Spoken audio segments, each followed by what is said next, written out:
সুপ্রিয় দর্শক, বাংলার বাঘিনী ভাইরাল কন্যা ফারজানা সিথির গোপন ভিডিও ভাইরাল হয়েছে ইতিমধ্যেই। কে এই ফারজানা সিথি? কেন নিজেকে সবসময় জড়িয়ে রাখেন আলোচনায়? কি তার আসল পরিচয়? জানলে চমকে যাবেন আপনিও। বিস্তারিত জানতে ভিডিওটি না টেনে শেষ পর্যন্ত দেখতে থাকুন। কোটা সংস্কার আন্দোলনের অগ্নিকন্যা হিসেবে পরিচিতি পাওয়া সেই তরুণীকে নিয়ে আবার উঠেছে আলোচনা ও সমালোচনা। সম্প্রতি সেনাবাহিনীর এক কর্মকর্তার সাথে তর্কে জড়িয়ে পড়েন ফারজানা সিথি নামের এই তরুণী। আগেরবার রাজপথে কোটা আন্দোলনের সময় দ্বিবাচক ভূমিকা রাখান কুইন ভাগ্নি আইডন লেডি বিশেষণে। আন্দোলনের সময় ভাইরাল হওয়া এক ভিডিওতে ফারজানা সিথি দরাজ কণ্ঠে পুলিশ কর্মকর্তাদের প্রশ্ন করছেন, আপনারা কি কোটার পুলিশ? তবে এবার ভাইরাল হয়েছেন নেতিবাচক কর্মকাণ্ডের জন্য। গত শুক্রবার 16 আগস্ট শাহবাগ থানার একটি ঘটনাকে কেন্দ্র করে সেনাবাহিনীর এক কর্মকর্তার সাথে উত্তপ্ত বাক্য ব্যবহারের ভিডিও সামাজিক যোগাযোগ মাধ্যমে ছড়িয়ে পড়ে। এরপর থেকে সামাজিক যোগাযোগ মাধ্যমে প্রশ্ন ওঠে, কে ফারজানা সিথি? তার ফেসবুক প্রোফাইল থেকে জানা যায় তার বাড়ি যশোর।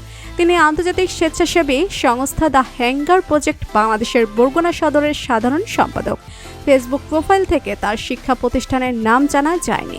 নিজেকে ঢাকা বিশ্ববিদ্যালয়ের শিক্ষার্থী হিসেবে পরিচয় দিলেও জানা যায় তিনি government college of applied human সায়েন্সের 2019-20 সেশনের শিক্ষার্থী।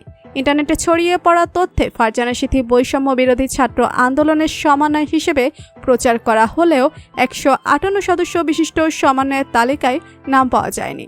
ফারজানা সিথির ব্যক্তিগত জীবন নিয়েও ইতিমধ্যে শুরু হয়ে গিয়েছে সমালোচনা, আর পোশাক, চলাফেরা ও জীবনযাপন নিয়েও চুলছেড়া বিশ্লেষণ। তার বিভিন্ন সময়ের ছবি ছড়িয়ে পড়েছে সোশ্যাল মিডিয়ায়। বিভিন্ন নির্মাতা ও ফটোগ্রাফি হাউজের বিভিন্ন ফটোশুট ও ভিডিওগ্রাফিতে অংশ নিতে দেখা যায় ফারজানা সিথিকে। ফারজানা সিথির এমন আচরণে সমালোচনা করতে দেখা যায় নেটিজেনদের।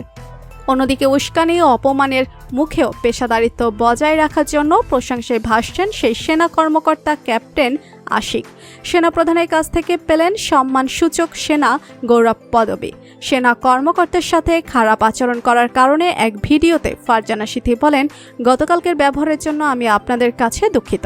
এরকম ব্যবহার আমার করা উচিত হয়নি। আমি বাংলার মানুষের কাছে খুবই দুঃখিত। তো বন্ধুরা, অগ্নিকন্যা হিসেবে পরিচিত ফারজানা সিথিকে আপনার কেমন লাগে জানিয়ে দিন কমেন্ট করে। আর ভিডিওটি ভালো লেগে থাকলে একটি লাইক দিয়ে চ্যানেলটি সাবস্ক্রাইব করুন। ধন্যবাদ।